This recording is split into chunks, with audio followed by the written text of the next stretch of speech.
Hi everyone, welcome to this second tip in our FE CashCalc tip series. This is about cash flow basics, looking at the basics of what you need to understand cash flow modeling, understanding the input fields that are used to generate cash flow, looking at importing client data, looking at comparing cash flows and stress testing cash flows as well. So let's get started with understanding these input fields. What input fields do you need to generate a cash flow? Well, let's start by selecting a client. So we can select view all clients in the top left. We can click on James Smith. This is a new make-believe client of mine. I don't have any information on James at the moment other than his name and his date of birth. And if I wanted to go and start cash flowing direct, I don't need to have any information stored in CashCalc. If I wanted to start from a blank canvas, I can simply click on the cash flow tab at the top, and then I can select create new forecast, and then just simply give it a name. So not very imaginative, but new cash flow example, and I can create a blank forecast and create. And now I can start adding in those layers of complexity myself. Now, the data input fields are going to be available here on the left-hand side, and I simply work my way down one by one. So we start off with assumptions. So if you remember on the first tip, we spoke about the default inflation rate that will pull through 2.5%. But again, I can flex that back and forth if I want to forecast a slightly lower or a higher inflation rate going forward. When do I want the forecast to end? Again, defaults to 100. But again, I can flex that back and forth. And equally, there is an events and timeline feature that we'll get into the weeds of this in some of the later tips.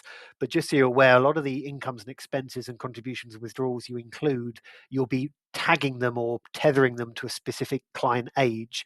You could also tether them to an event like a retirement. And it just basically means if I've gone and added a load of incomes and expenses, contributions, withdrawals to this client's retirement age, then if I wanted to look at what the cash flow would look like if he retired earlier or later, I don't need to go into every single field and update them. If I've tethered them to the event, I can shift the event back and forth and it will automatically dynamically change the cash flow underneath. But let's not get too hung up on this right now. We can cover that off in a later tip series. For now, though, I can work my way down to savings pots. So at the moment, there isn't anything in here because, again, this is blank cash flow. So I can start adding in some pots. So maybe this is called my investment pot. What's the starting value? 300,000. What's the growth rate of this particular pot? Again, it's defaulting to 4% because that's what my settings have been set to. But again, I can change that up and down. The real rate is, of course, 1.5%. So that's what it's going to really grow at because inflation's eroding 2.5% of it. Again, we will get into a variable growth rate in a later session. Is this pot a pension? Yes or no, or a retirement contract? If it is, great. You can set the withdrawal tax rate. So when money is withdrawn from this pot, what's the tax rate you want to apply? But it isn't in this case. Then I can then add my savings pot to my cash flow model. And straight away, the moment I start adding some data into CashCalc, you'll see underneath some of the figures starting to come to life. So it does here. So 300,000 to start with. What is it when the client retires? And then what is it when they reach that end of forecast at 100? Now I can start adding in as much complexity to this as I like. And I can add in as many pots as I like, different types of pots, different types of investments. But equally, I can start adding in some income. The input fields are fairly self-explanatory. I can add an income, whether that's just a one-off pot coming in, maybe it's some sort of inheritance. Is it every week, every month, like a salary, every year, custom frequency? So maybe custom income coming in every 5 years from a date to another date. And equally the same with expense as well. For example, living cost of X amount every month, or again, custom frequency. So maybe my client's buying a car every 5 years or 10 years, and it's going to cost 10,000, 20,000, etc. And every input usually requires you to put a start and an end date. When is that income or expense starting? And equally, when is it ending? Either a set age or those events we were talking about a second ago.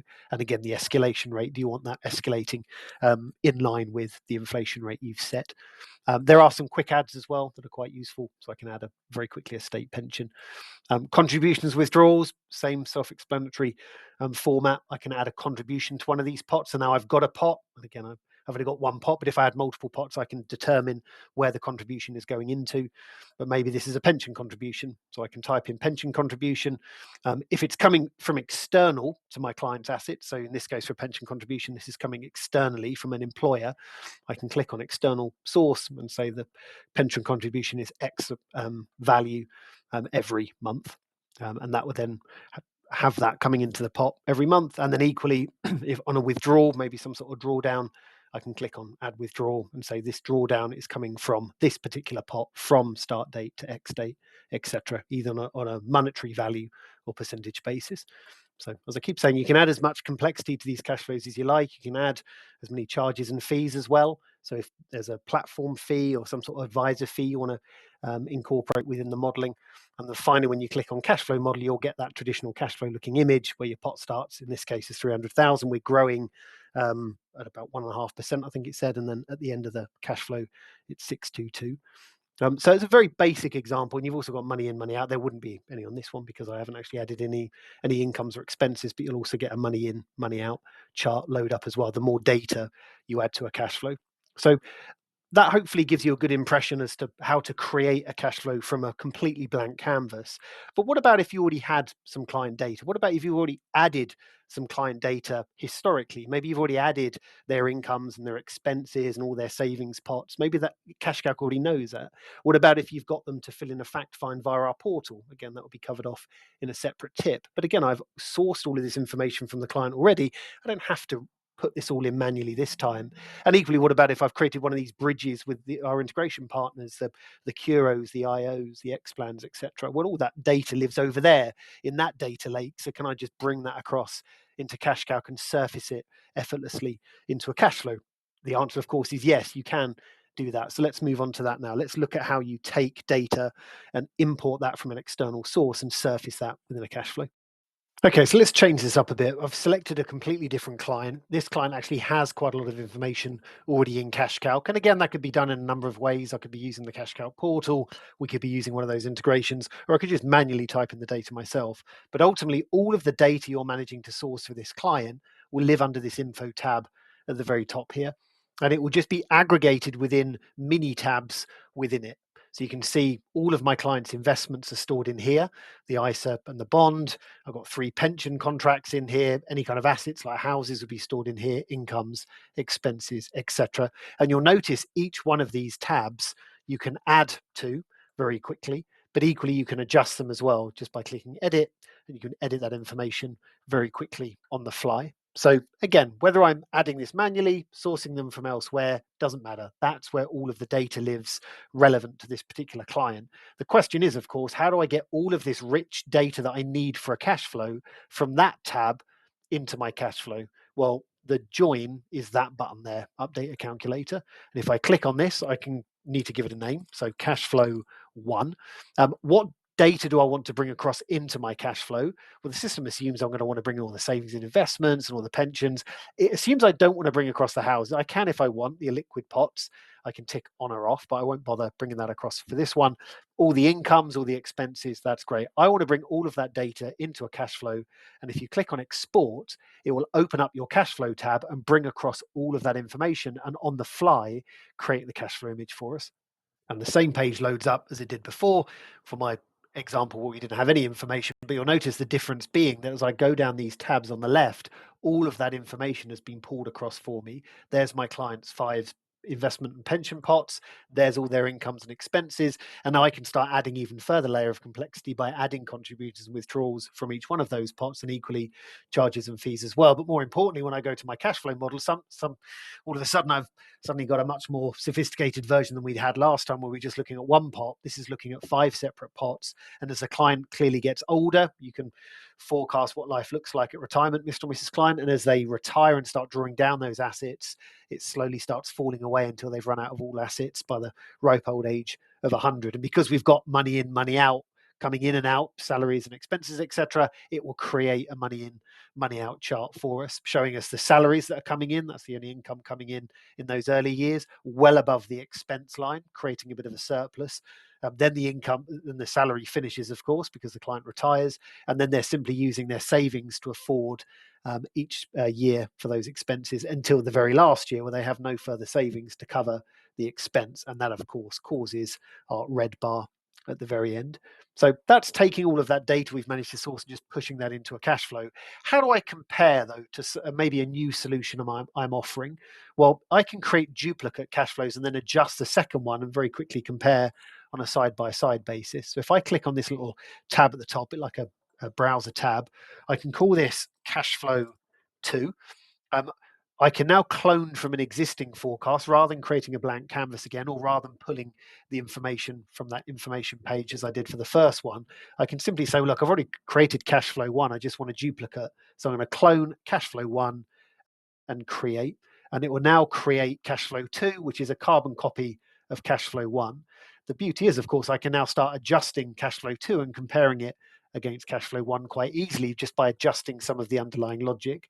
So I'm just going to do something very simple here. I'm going to suggest to my client that with a new solution, we could probably achieve more than 4.5%. Maybe we're going up the risk curve, and therefore we expect that client to be able to achieve 5.5% in their new solution. And if I click on update pension, that will update the growth rate, update all the underlying figures. And if I come back down to my cash flow model, give it a couple of seconds, that will update the underlying image. There we go. So it's got slightly better, but I can click on compare forecast at the very top here, and I've got a side-by-side comparison. I've got my cash flow 2, my new solution versus my old solution. And again, a very simple example of how to tweak underlying bits of logic to show the difference between the two. But I'm sure you get the point that when it comes to cash flow, it's about telling a story. We'll show the client what life looks like currently with the current underlying logic. Then we can look at maybe where the problems lie if something doesn't achieve X, Y, and Z, and then maybe a third cash flow to show what the solution looks like if they invest with us, and very quickly being able to show that side-by-side comparison showing the before and after, and creating a report at the very end. So that's how to surface all of that information you've stored into a cash flow and then how to compare it. Let's switch this up a bit. Let's take a slightly different example and have a look at how we take these cash flows and stress test them with a Monte Carlo. Okay, so for this final example, same client, Keith Baker, whereas before he had 3 retirement contracts, they equated to about 750,000. My proposal to Keith is, look, aggregate them together into one solution of 750,000. We think based on historic trends with our solutions we're using, we can generate about 6% growth, and you get a nice looking cash flow image like this. But before I propose this to Keith, I might want to stress test my logic to see if we run a Monte Carlo on it or whether we run some market simulations on it. What does this look like under some scrutiny? So on the left-hand side, if you click on stress test to Monte Carlo, there's a couple of different things you can do here. If you click on market simulations first, you can simulate a market event. Now, there's a couple of events that we've pre-built for you. Now, again, this is advanced layer of CashCalc usage. You can build your own market events. That's for another video. But in here, we've got all of the different market events we've already plumbed in. And I can look at what life would look like for Keith if there were to be a big market crash and recovery, similar to what we had in the credit crunch back in 2007. What does that look like if it hit Keith's pot just after he retires, worst possible timing, and it hit that new proposed solution of ours? And I can run the simulation. You'll see the fall off the cliff and then the recovery and then back to where it started. So a good few years there of lost growth. And if I apply those changes to the underlying cash flow, it will alter the cash flow image for me. And you'll see just after retirement, the dropping off the edge of a cliff and then the recovery. And it's had quite a significant negative effect on the cash flow. And you can see by the time the client reaches 100, they're 300,000 in the red. Now, this may not be an issue. There may be inheritance to consider. There may be those second houses to consider that we could sell. And the client still doesn't run out of money by the time they're about 90, 89, etc. So this may not be an issue, but if it was an issue, maybe that might spark a conversation around, okay, we've still got a few years to invest, Mr. and Mrs. Client. Maybe we can consider investing more into other assets. Maybe we start contributing more to your pension, 500 or £1,000 a month. What does that look like? How does that impact a cash flow if you were to suffer a market event such as this so soon after you've retired?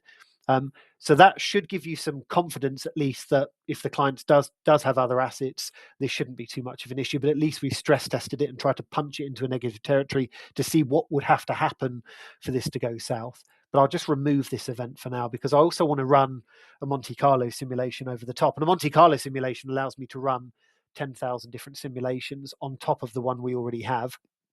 So if I come across to my Monte Carlo simulator and click on run the simulation, we have a pot up here that starts at 750,000. What's my threshold? Well, my threshold could be whatever I like. Basically, what value do I not want it to drop below? For the most part, it's going to be 0, but you might have clients that want to ensure there's a good amount of money left for inheritance. But for my case, it's going to be, look, I want to make sure that the figures don't drop below £0. If you're using our risk profiler, you can set a risk profile. Maybe my clients come out as a risk profile 4, and you've got the different short, medium, and long. So my client is a long-term investor, so risk level 4 long, and it pulls through all the asset allocations and the growth rates. Worth noting, although I won't get into the weeds of this today, you can actually pull through real portfolios from your analytics account, real solutions, and it will pull across that information instead if you're not using our risk profiler. And equally, you can build them manually in CashCalc as well under that settings tab. But for this case, we're just going to be assuming I'm using the eValue risk profile. It's come out as a 4. I'm going to be using the 4 long asset allocation. And now I can run 10,000 simulations over the top of my original one, and it gives me a high, mid, and low with 10,000 simulations over the top. But more importantly, a figure at the very bottom to say, well, look, out of all of those 10,000 simulations that we ran, 76% of them, the vast majority, stayed above 100. And again, that gives me some confidence that the solution and the proposal that I'm giving to Keith here does stand up to this scrutiny. And on the vast majority of occasions, there will be a lot of assets left if the clients were to reach the age of 100. There's a couple of useful extra additions here on CashCalc that you can use to stress test these proposals of yours. So hopefully that's given you overall a good foundational layer of knowledge when it comes to basic cash flow. Next, we're going to be looking at fact find.